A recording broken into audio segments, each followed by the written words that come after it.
Hello and welcome to the Genuine Learning Blog. My name is Melissa Galasso and I'm excited to be back after a 2-week hiatus. GLS was closed for 2 weeks so that my family and our employees could take off 2 weeks this summer to be with their families. So super excited to have that opportunity to take some time off, but we've come back and as a special treat for letting us have that time off, we're going to do 2 exposure drafts today instead of just 1. All right, so it's a 2-for-1 special today as we are going to cover 2 exposure drafts that GASB has issued. The first one is the new Omnibus, and the second one is 457 plan. So let's take a look in. So let's start off with the Omnibus. So the Omnibus is really being issued.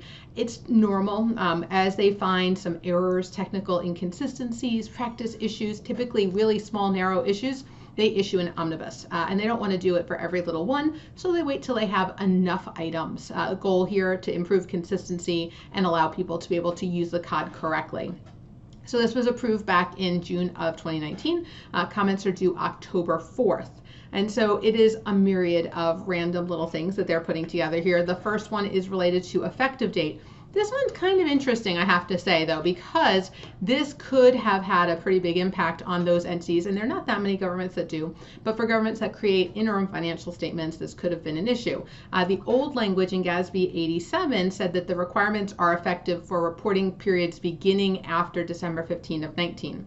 So it would have included interim periods. The new language in this update now says the requirements are effective for fiscal years beginning after December 15 and reporting periods thereafter, so not including the in the effective date the interim periods initially. It also addresses intra-entity transfers of assets between the primary government employer and a component unit pension plan. It also talks about the applicability of 73 and 74 to reporting of assets accumulated for post-employment plans. This is really dealing with an interplay between 84 being the big issue. Talking about 84, how do we apply GASB 84 to post-employment benefit plans, really addresses clarifies accounting for when something is a defined benefit versus a defined contribution. In the second one, measurement of assets related to AROs in a government acquisition, we have guidance on when we have government acquisitions. However, what they're going to tell us to do, instead of using that normal acquisition guidance, we're going to follow GASB 83 for that acquisition. Reporting by public entity risk pools for amounts that are recoverable. Again, very niche correction there. And then a reference to non-recurring fair value. There is actually just a boo-boo typo correcting a reference. And then terminology used to refer to derivatives. So they're going to now be more consistent when they refer to the term derivative, and derivatives are going to be replaced with the term derivative instrument and derivative instruments plural. So again, not going to really rock our world, but do make corrections that need to be made. Second exposure draft issued, also approved on June 24th, was related to 457 plans. So in IRS or IRC section, Internal Revenue Code section 457 plans, these are deferred comp plans. And the interesting part about these is that when they initially wrote the guidance for 457 plans, they scoped them out of pensions, and they said that they were different than pensions.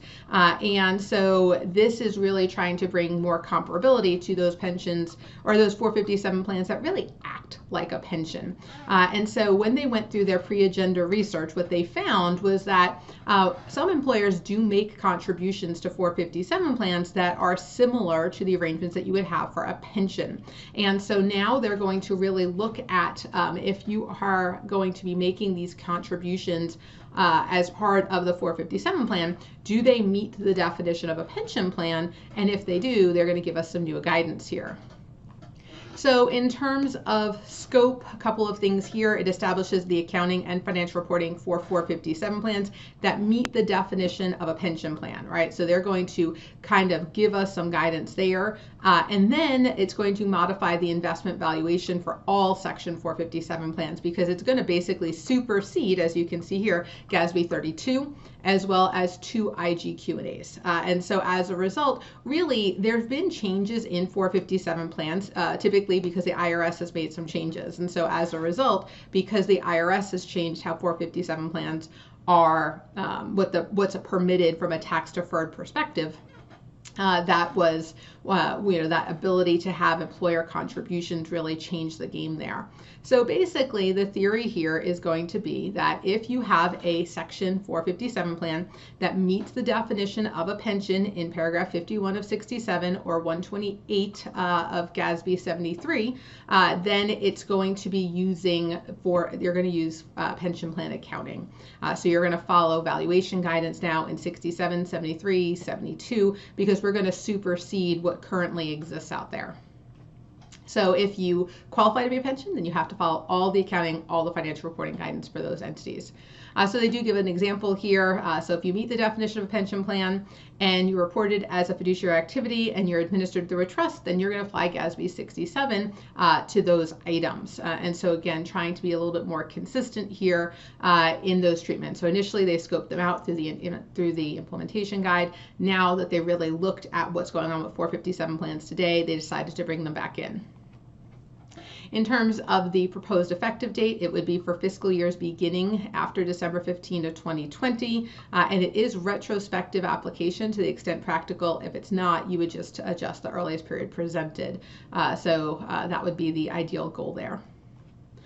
So as I said, welcome back. So 2-week hiatus gives you 2 exposure drafts, both of them very narrow GASB exposure drafts, one really just dealing with niche issues, and the other one addressing 457 plans and bringing them back into the scope of the pensions if they meet the definition. If they're non-contributory, then they're still going to be scoped out. But if you meet the definition of a pension and it's really used as a way of retirement income that's being used as compensation for government employees, they're going to bring you into the GASB pension guidance. So 2 really niche areas. If these are interesting to you or you have some comments, definitely GASB would like to hear about them.